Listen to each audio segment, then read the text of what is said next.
Halo, assalamualaikum warahmatullahi wabarakatuh. Perkenalkan, nama saya Bekri Murdianto dengan NIM 1901550070.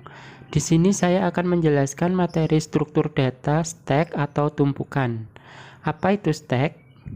Stack adalah kumpulan data di mana data diletakkan di atas data yang lain.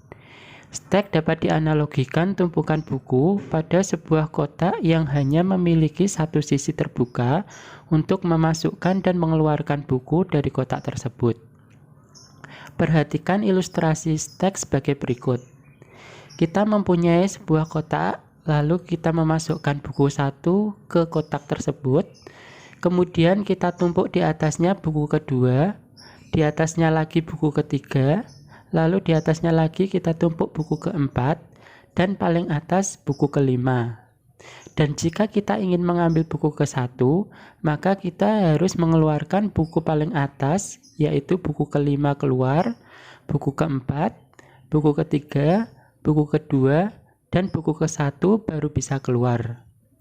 Dengan kata lain, karakteristik stack menggunakan sistem LIFO, last in first out, di mana data terakhir masuk adalah data yang keluar pertama. Penyajian stack paling sederhana adalah menggunakan tipe data array. Fungsi-fungsi atau metode dalam stack antara lain: push digunakan untuk menambah item atau elemen stack pada tumpukan paling atas. Pop digunakan untuk mengambil item atau elemen stack pada tumpukan paling atas. Clear digunakan untuk mengosongkan stack. Is empty digunakan untuk mengecek apakah stack sudah kosong. Is full digunakan untuk mengecek apakah stack sudah penuh. Untuk mengimplementasikan stack menggunakan array, kita perlu mendeklarasikan terlebih dahulu. Pertama, kita deklarasikan stack dengan variabel yang disebut integer top, yaitu untuk menunjukkan indeks paling atas dari stack. Kedua, string tumpukan, di mana array bertipe data string yang berisi data tumpukan. Ketiga, max stack, untuk menunjukkan panjang stack. Perhatikan contoh berikut. Untuk membuat stack, kita perlu menginisialisasikan stack. Ini adalah stack yang mampu menyimpan nilai atau elemen sebanyak 5. Yaitu dari indeks ke-0 sampai indeks ke-4. Elemen hanya dapat dimasukkan dan dihapus dari atas. Ketika stack dalam kondisi kosong, stack tidak mengandung elemen. Kondisi ini juga disebut sebagai kondisi underflow, artinya stack dalam keadaan kosong. Karena top menunjukkan variabel paling atas, maka jika stack berisi elemen, posisi top akan bergerak hingga mencapai max stack. Nilai awal top sama dengan min 1, karena indeks dalam array dimulai dari indeks ke-0.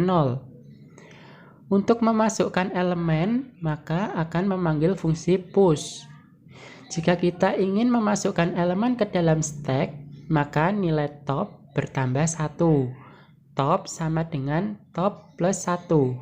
Min 1 plus 1 sama dengan 0. Jadi, top sama dengan 0. Maka, elemen baru masuk pada indeks ke-0. Misal elemen baru ini bernilai buku A. Maka buku A menempati indeks ke-0. Dan sekarang top sama dengan 0. Jika kita memasukkan elemen lagi dalam stack, nilai top akan bertambah 1 lagi. Top sama dengan 0 plus 1 sama dengan 1. Jadi top sama dengan 1.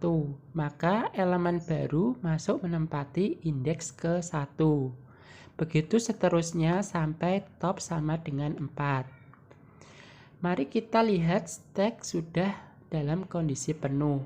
Inilah peran fungsi isFull, yaitu mengecek nilai top sama dengan max stack min 1, di mana nilai top terakhir yaitu 4, max stack atau panjang stack 5, min 1 sama dengan 4. Karena top sama dengan max stack, berarti stek dalam keadaan penuh.